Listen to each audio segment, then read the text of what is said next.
기도할 때 지명받은 이들이다라는 얘기가 있는데, 하나님께서 우리를 지명해 주셨다는 그 사실에 감사하고 또 복된 하루가 되길 주님의 이름으로 축복합니다.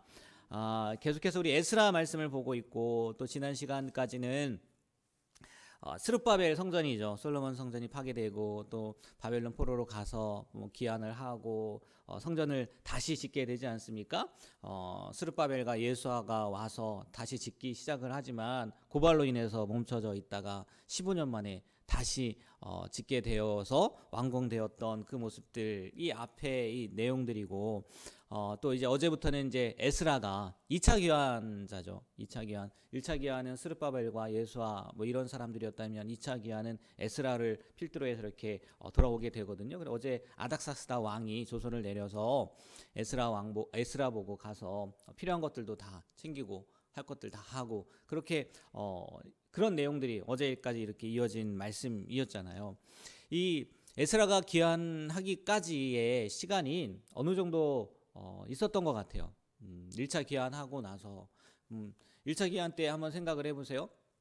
성전을 짓다가 멈췄단 말이에요. 근데 그 멈춘 기간 동안 이스라엘 백성들이 또 자기 집만 짓는데 정신 팔려 있고, 그러니까 하나님이 학개 선지자 스가랴 선지자를 보내서 왜 너희들 집만 꾸미는데 이렇게 바쁘냐, 성전을 다시 지어야 되지 않겠느냐 해서 다시 지었잖아요. 그러니까 어떻게 보면 무너져 있던 그들의 마음을 회복시키고 성전을 재건했단 말이에요. 그러면 그 신앙이 계속 유지해야 되는데 또 어떻게 해요? 없는 사이에 에스라가 오기 전까지 이스라엘 백성들의 신앙이 또 여전히 이제 퇴행을 하는 그런 모습들이 이렇게 비춰지는 그런 내용들이 또 나오기도 하고, 특별히 오늘은 에스라가 2차 기한을 주도하면서 그 사람들, 함께 온 사람들에 대한 이야기들, 그 명단들이잖아요. 쭉 명단들이 나오는데, 이 명단들을 통해서요, 이게 단순히 그냥 사람들을 이동시키는 행정적으로 이름을 기록했구나 라고 생각하기보다는 이 하나님의 하나님의 말씀을 이제 귀환하는 사람들에게 그 사람들을 어떻게 세우고 또 어떻게 재건하는 그 영적인 그런 부분으로 우리가 좀 생각을 해보면 좋을 것이, 먼저요, 에스라가요, 이 바벨론에 남아있던 그 이스라엘 사람들을 귀환한 사람들이 이렇게 지금 나와 있는 것처럼 명단을 이렇게 조사를 하지 않습니까? 근데 이 단순한 인구수가 아니라는 거죠. 명단이 아니라는 거죠. 이 사람들이 어디로 오는 거예요? 예루살렘에 오는 거죠. 성전이 재건된 예루살렘에 오는 거란 말이에요. 그리고 성전만 재건이 되었지만, 오늘 말씀드리겠지만 그 예배 부분에 있어서는 아직 확실하게 되지 못한 부분들이 있었던 것 같아요. 좀 이따 말씀을 드릴게요. 그거는. 그러니까 이 사람들은요, 하나님 나라의 그 재건, 성전 재건뿐만이 아니라 이스라엘의 회복, 전체적인 회복에 동참된 순수한 열정을 가진 사람들이라는 거죠. 그리고 그 사람들을 보니까요, 일단은요, 다양한 지파들, 다양한 지파. 1차 기한 때와 마찬가지로 유다, 베냐민 많이 왔죠. 근데 제사장들, 레위인들도 그 명단 가운데 포함이 되어 있고요.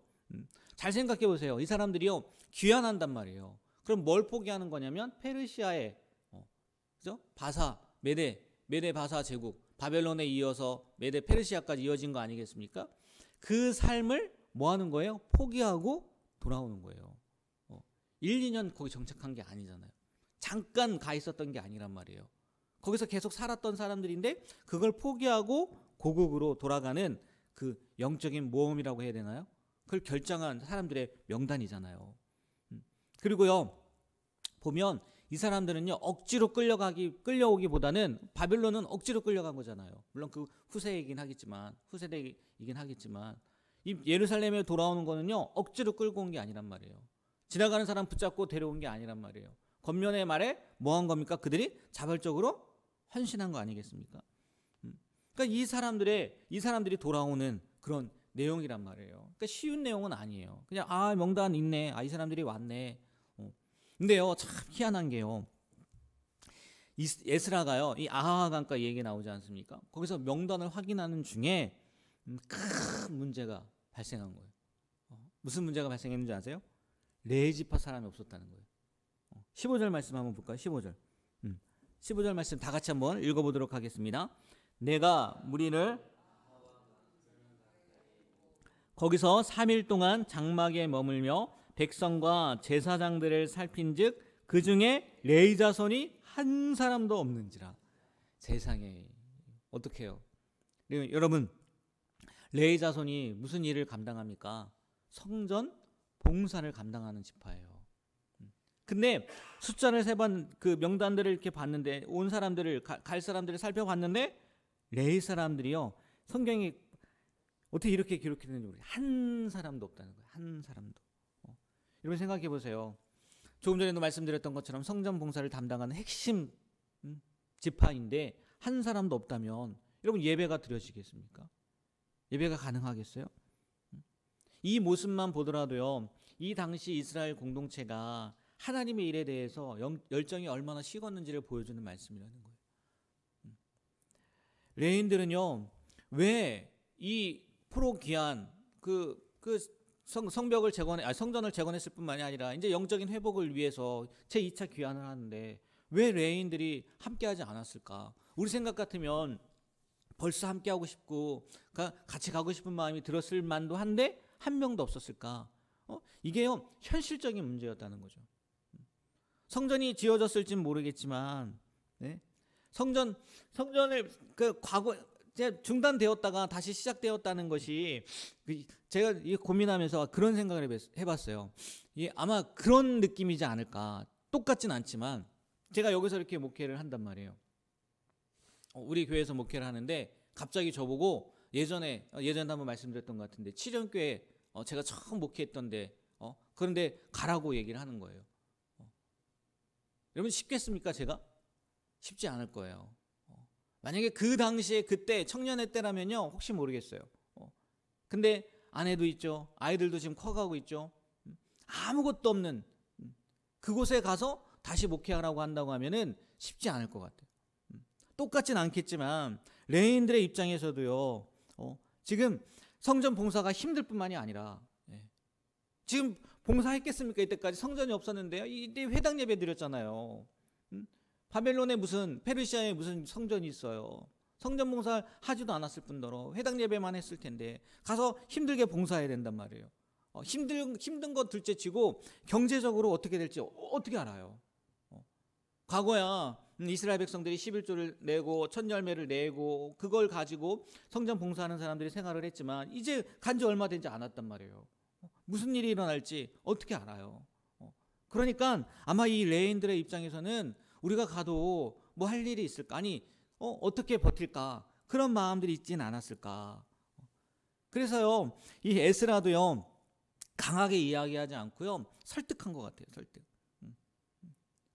그랬더니요, 정말 감사하게 뭐 세레바나 여사야 이 사람들 중심으로 38명의 레위인, 38명의 레위인, 그리고 성전 종들을 하는 그 인원에 합류를 시켰다는 거죠. 여러분 정말 감사한 거죠. 안 오려고 했는데 그래도 겉면에 응답을 하고, 이게 다 하나님의 은혜이다, 하나님이 하신 거다라고 이렇게 이야기를 하긴 하는데, 이 사건을 통해서요, 별건 아니지만, 아니죠, 큰 문제일 수도 있죠.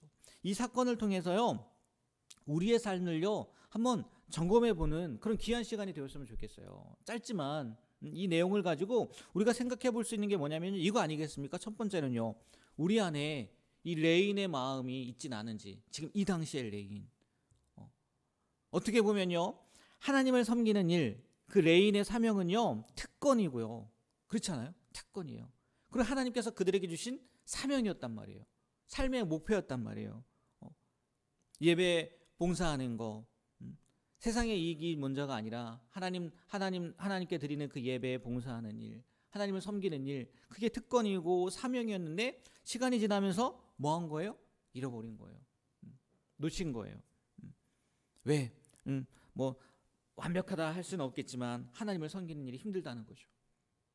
안 했는데, 지금까지 안 했는데 귀찮다는 거죠. 만약 우리 마음 가운데에도 그런 마음들이 있다면 이런 레위인의 마음 아니겠습니까? 하나님을 섬기는 일이, 예배하는 일이 귀찮고 봉사하는 일이 힘들어서 못하겠고, 그러면요, 어떻게 보면요, 우리도요 이 시대에 지금 이 사람들의 마음을 갖고 있는 모습일 수 있다는 거죠. 혹 나의 마음 가운데 그런 생각들이 있다면요, 이제 다시 재확인했으면 좋겠어요. 하나님께서 나를 왜 부르셨는지, 그리고 내가 교회에서 해야 될 일이 무엇인지, 나의 사명이 무엇인지 다시 한번 생각하고요, 힘을 내는 우리가 되었으면 좋겠어요. 에스라를 통해서 권면하는 말씀이요, 오늘 우리에게 하시는 하나님의 권면의 말씀일 수도 있어요. 혹시 지쳐있냐? 혹시 힘들다고 뒤로 미루고 있진 않냐? 아니야, 다시 한번 회복해야 돼. 다시 힘을 내야 돼. 이렇게 말씀하시는 하나님의 음성일 수도 있다는 거죠. 그리고 또 하나는 이들이요, 권면했지만 안 갈 수 있었어요. 뭐 레인뿐만이 아니죠. 포로기한한 사람들 모두 마찬가지겠죠. 자발적으로 헌신했단 말이에요. 자발적으로 왔단 말이에요. 신앙생활 우리가 알다시피요, 타율, 억지로 끌려다니는 게 신앙생활이겠습니까? 하나님도 그거 기뻐하지 않을 거란 말이에요. 기쁘게, 자유롭게, 자발적으로 하나님을 부르실 때 아멘, 하나님 내가 여기 있습니다, 내가 이렇게 나아가겠습니다 라고 고백하며 나아가는 우리가 되길 주님의 이름으로 부탁드립니다. 그리고 마지막 한 가지만 더 말씀드리면, 주일 오예배 때도 이동욱 목사님께서 잠깐 말씀해 주셨는데, 하나님은요, 필요한 일꾼은 반드시 세우신다는 거예요. 필요한 일꾼은. 에스라는요, 레인이 없었단 말이에요. 낙심할 수 있었어요. 그런데 포기하지 않고 하나님의 채우심을 기대하고 찾아보고 권면했단 말이에요. 그랬더니 예비된 사람들, 준비된 사람들, 그 마음이 움직인 사람들이 함께 했단 말이에요. 분명히요, 하나님의 일은요, 하나님께서 하시고요, 하나님께서 채워주세요. 나를 부르실 때요, 그 부르심에 아멘 하고 응답하셨으면 좋겠어요.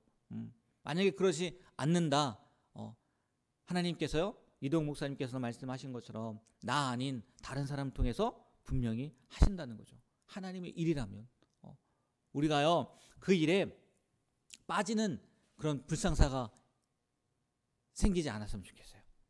부르실 때 하나님 내가 여기 있습니다, 아멘 하고 주님의 부르심에 반드시 응답함으로 말미암아 하나님께서 하시는 그 역사 가운데 우리도 함께하게 되는 귀한 삶을 살아가시게 되길 주님의 이름으로 부탁드립니다. 이 삶이요, 지금 이 땅 가운데 사는 삶이요, 이 시대의 모습과 똑같은 것 같아요. 우리의 삶이요, 하나님 나라를 재건하는 영적인 순례의 길일 거예요. 그렇잖아요. 개인의 삶, 가정, 아니면 직장, 아니면 우리 교회, 하나님 나라를 재건하는 순례의 길일 거란 말이에요. 오늘도 하나님께서 이렇게 물어보실 수 있어요. 누가 같이 가겠냐? 누가 나의 일을 하겠느냐? 오늘 이 에스라의 그 동역자들, 기록된 사람들의 이름처럼요, 우리도 그 하나님의 일에 기록되어지는 동역자로서 명단이 새겨지는 그런 복된 우리의 삶이 되길 다시 한번 주님의 이름으로 축복하고 또 부탁드립니다. 기도하겠습니다. 사랑과 은혜가 풍성하신 하나님, 오늘 에스라와 그의 동역자들의 헌신을 통해 우리의 영적 나태함이 있지는 않은지 돌아보게 하시니 감사합니다. 혹 우리 안에 잃어버렸던 레인의 마음이 있다면 회복시켜 주시고, 세상의 안락함을 내려놓고 주님을 섬기는 특권을 기뻐하는 진정한 헌신자들이 되게 하여 주시옵소서.